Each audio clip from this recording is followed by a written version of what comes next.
Livre para todos os públicos.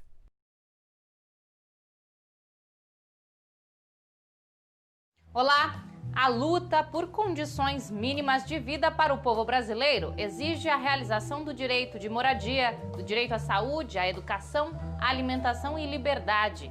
Na entrevista central, conversamos com o jornalista Luiz Nassif, que é vítima de censura por parte da Justiça do Rio de Janeiro, atendendo a interesses dos bancos. Nossa reportagem traz ainda outros emblemáticos casos de abuso de autoridade e arbitrariedades na justiça brasileira. E confira ainda um giro sobre o Grito dos Excluídos deste ano, que traz como lema: vida em primeiro lugar, basta de miséria, preconceito e repressão. Queremos trabalho, terra, teto e participação. Meu nome é Pamela Oliveira e a Central do Brasil começa agora.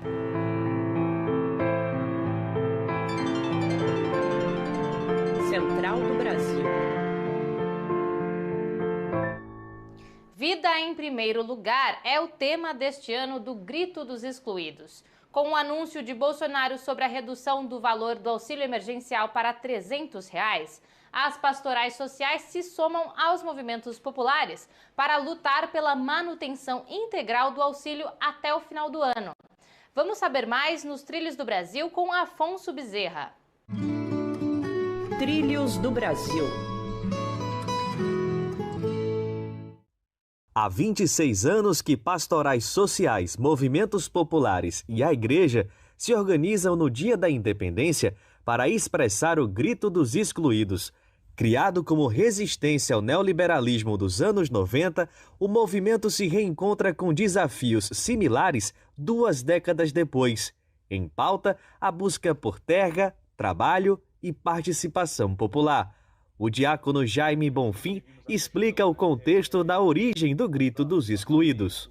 Havia uma crise econômica e política no país em 1994 e, a partir daí, a CNBB, junto com as pastorais sociais, o MST, a Comissão Pastoral da Terra, os movimentos populares, juntaram-se e fizemos disso um grito, que é o Grito dos Excluídos. O governo Bolsonaro acentuou as desigualdades sociais históricas do país e desarticulou a participação popular nas decisões políticas. Essa situação é tema da mobilização do Grito no próximo 7 de setembro, como analisa Jaime Bonfim. Todas as conquistas populares que ao longo da história nós lutamos, inclusive, humildemente, nós levamos cacetada na cabeça, na rua, né? Com a polícia de choque, que nós conseguimos, e muitas pessoas derramaram o seu sangue para que o país hoje tivesse um país mais democrático, mais livre. Estamos tudo isso sendo ameaçado por uma política de transigência truculenta que estamos vivendo no país. Desde o início de agosto que cada estado tem se organizado nos preparativos para o grande ato do dia 7, que será misto com ações presenciais em algumas cidades e virtuais, como explica Ari Alberti, coordenador nacional do Grito dos Excluídos. É uma coisa muito rica. É rica por quê? Porque nós não temos uma pauta comum específica. Olha, a pauta é essa, né, e todo mundo vai de norte a sul, leste a oeste. Não, e tem um lema, uma temática e um cartaz, uma imagem que é comum, eixos, objetivos e tal. E a partir de cada local coloca os seus gritos. Acho que isso que enriquece o grito, essa atividade. Falando em luta, a Parada Cultural de hoje traz a dica de um reggae brasileiro contemporâneo que relembra Marielle Franco e outros lutadores populares. Parada Cultural. Eu sou o DJ Wesson, falando diretamente aqui da região do Vale de São Francisco, na cidade de Juazeiro, na Bahia. E na dica cultural de hoje eu resolvi trazer um artista daqui da região que eu curto bastante e trabalha com reggae, que é o Tio Zebá. Esse ano ele lançou uma música que é Lute e Faça Amor. Lançou uma música junto com um clipe muito bonito, que eu gostaria que vocês apreciassem.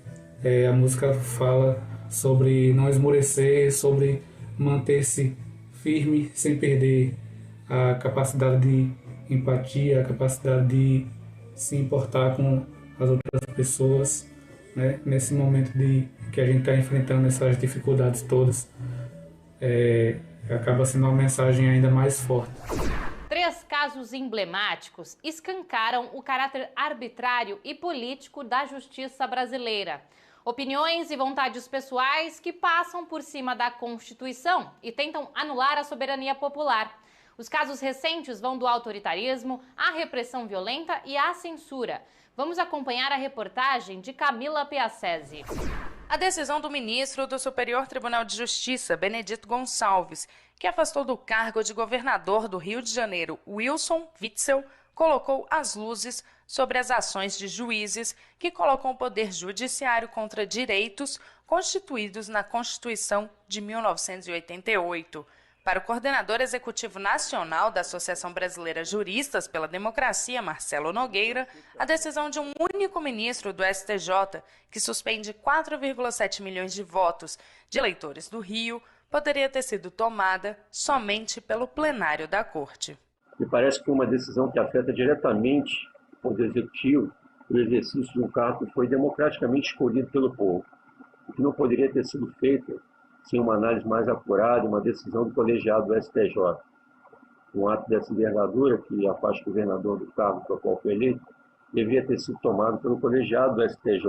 O juiz da Vara Agrária, Walter Esbaile, ordenou o despejo com a presença da tropa de choque de 450 famílias que moram há 20 anos no quilombo Campo Grande, na cidade de Campo do Meio, em Minas Gerais. Também de forma arbitrária, mandou reintegrar uma área maior do que previa as negociações na Justiça. Letícia Souza, advogada dos trabalhadores sem terra, classifica como absurda a decisão do magistrado, ainda mais em plena pandemia.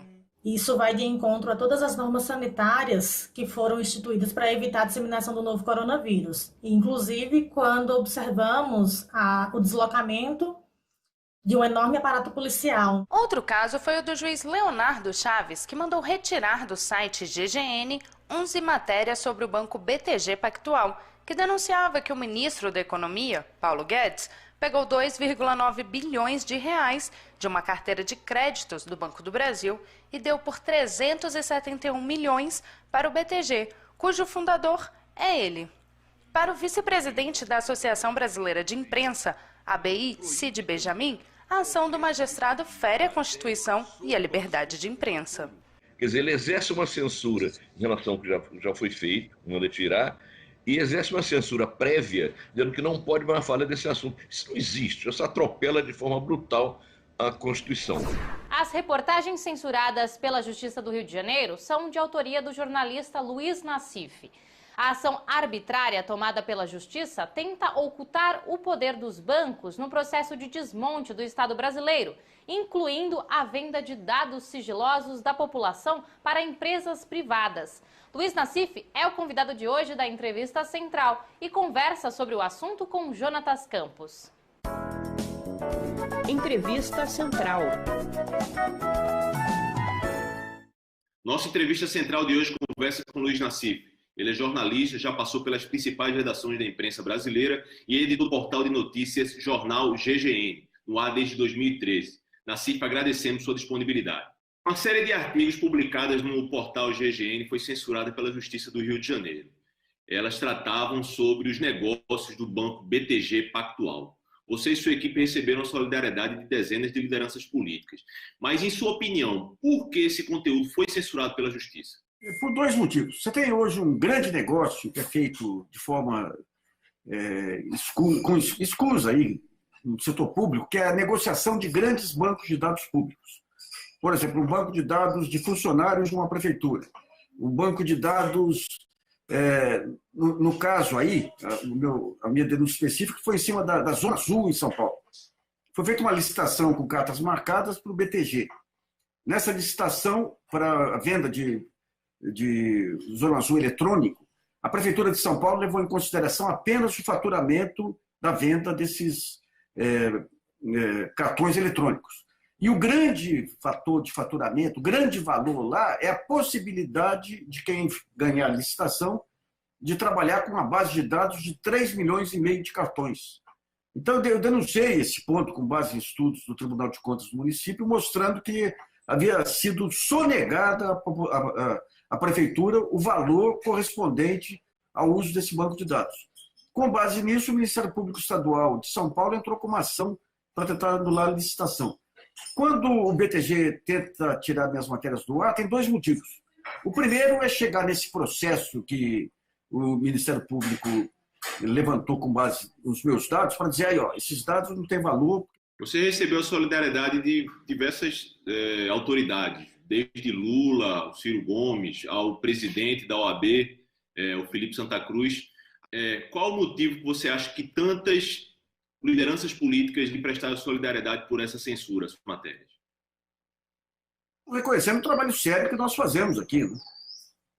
É trabalho jornalístico. O juiz ele tentou justificar a censura dizendo que era um pequeno jornal, porque você tem uma confusão que o judiciário, os juízes usam muito. Como você tem um combate à fake news, e como você não tem critérios objetivos para distinguir o que é jornalismo de fake news, então eles jogam tudo no mesmo balaio para atender aí as demandas que chegam até eles. Inclusive tentando sufocar financeiramente os blogs, os sites e tudo. Então, eu acho que esse reconhecimento veio para dizer o seguinte: se o juiz não sabe distinguir o que é jornalismo do que é fake news, nós sabemos distinguir. Eu fico muito grato a todos esses apoios que nós recebemos. Um dos assuntos dessas suas reportagens censuradas é uma possível venda de uma carteira de clientes do Banco do Brasil para o BTG Pactual. Por que esse assunto foi tão importante nos comentários de várias lideranças e de outros sites? É escandaloso. O Banco do Brasil, ele tem lá, outros bancos, ele tem uma carteira de créditos de difícil recebimento. Aquela carteira de créditos atrapalha o balanço. Então, eles costumam tirar dessa carteira de créditos. O Banco do Brasil ele tem uma empresa que ele criou, uma securitizadora, que recebe aqueles créditos e sai cobrando. O que o Banco do Brasil fez aí? Ele pegou 3 bilhões dessa carteira e entregou para o BTG, fazer negociação, com 90% de desconto. Isso é um escândalo. É um escândalo. Ele não colocou, não fez licitação, não fez leilão, não entregou para a securitizadora dele.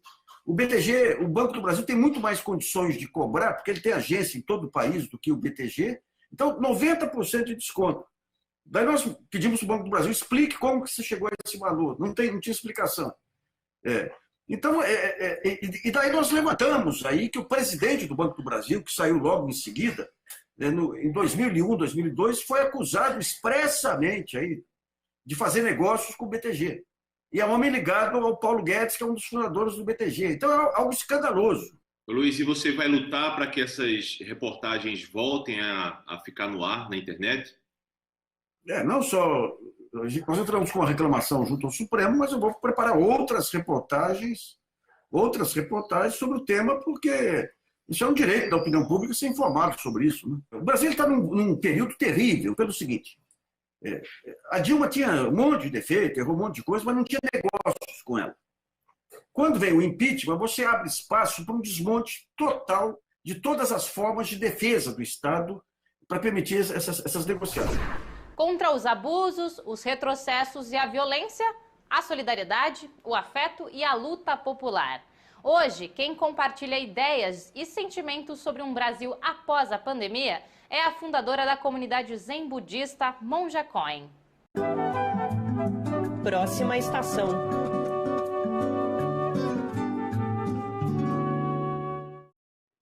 Eu gostaria que a nossa direção fosse mais do respeito à vida e do cuidado. O cuidado com os 2 sentidos, cuidado, atenção, faça tudo com muita atenção, com muita coragem, com muita presença. E o cuidado da acolhida, de acolher todos os seres no seu coração, para que não haja discriminações e preconceitos, abusos de forma alguma. Será que esta pandemia fez com que algumas pessoas despertassem e começassem a perceber que somos um só corpo, uma só vida, com tudo que existe, e que apenas cuidando que seremos cuidadas? A próxima estação não está tão próxima assim. Ainda temos uma viagem longa. A Central do Brasil está terminando. No QR Code que aparece aí na sua tela, você encontra todos os nossos conteúdos. E também pode nos acompanhar pelo Instagram. Basta seguir @Programa Central do Brasil. Até amanhã.